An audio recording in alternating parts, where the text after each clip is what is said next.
Civil اسپتال کراچی سمیت سندھ بھر کے تمام سرکاری اسپتالوں میں نیم طبی عملے کی شدید کمی ہو چکی ہے۔ سرکاری اسپتالوں کو ملنے والے اربوں روپے کے بجٹ کے باوجود سرکاری اسپتالوں کی کارکردگی خراب سے خراب تر ہوتی جا رہی ہے۔ ان خیالات کا اظہار سندھ پیرا میڈیکل اسٹاف ویلفیئر ایسوسی ایشن کے مرکزی صدر اخلاق احمد خان نے سول اسپتال کراچی میں منعقدہ اجلاس سے کیا۔ اجلاس سے خطاب کرتے ہوئے انہوں نے کہا کہ گزشتہ تقریباً 11 سالوں سے سرکاری اسپتالوں میں نیم طبی عملے کی نئی بھرتیاں نہیں کی گئی، جبکہ اس عرصے میں سینکڑوں ملازمین ریٹائرڈ ہو چکے ہیں۔ سرکاری اسپتالوں میں عملے کی کمی کی وجہ سے ڈیوٹی پر موجود تینوں شفٹوں کے ملازمین پر کام کا اضافی بوجھ بڑھتا جا رہا ہے۔ اضافی کام کی وجہ سے ڈیوٹی پر موجود ملازمین کی کارکردگی بھی متاثر ہوتی جا رہی ہے۔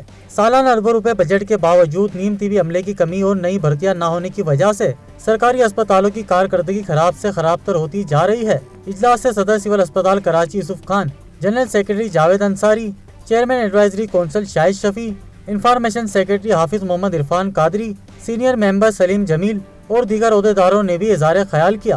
اس موقع پر اخلاق احمد خان نے چیئرمین پاکستان پیپلز پارٹی بلاول بھٹو زرداری اور وزیر اعلیٰ سندھ مراد علی شاہ سے اپیل کی کہ سول اسپتال کراچی سمیت سندھ بھر کے تمام سرکاری اسپتالوں میں عملے کی کمی کو فوری طور پر دور کیا جائے، تاکہ سرکاری اسپتالوں میں آنے والے غریب اور نادار مریضوں کو بر وقت علاج معالجے کی سہولیات فراہم کی جا سکے۔ اجلاس میں senior joint secretary Abdul Haleem Soomro, joint secretary Karam Shah, senior نائب صدر محمد یاسین، نائب صدر محمد دلدار، فرانس سیکرٹری نعیم احمد، ممبر ایگزیکٹو کمیٹی مشتاق قلندر، سلیم میمن، سلیم سعید، سید صداقت حسین، شاہد میمن، عرفان اسلام، اظہر اکبر، رضوان عادل، ماسٹر محمد اقبال، عبدالجبار، محمد ارشد، امیر خان، عبدالقادر اور میڈیا کوارڈینیٹر افضال احمد سمیت دیگر ممبران کی بڑی تعداد موجود تھی۔ کیمرہ ٹیم کے ہمراہ سرفراز منصوری، اتھینٹک نیوز کراچی۔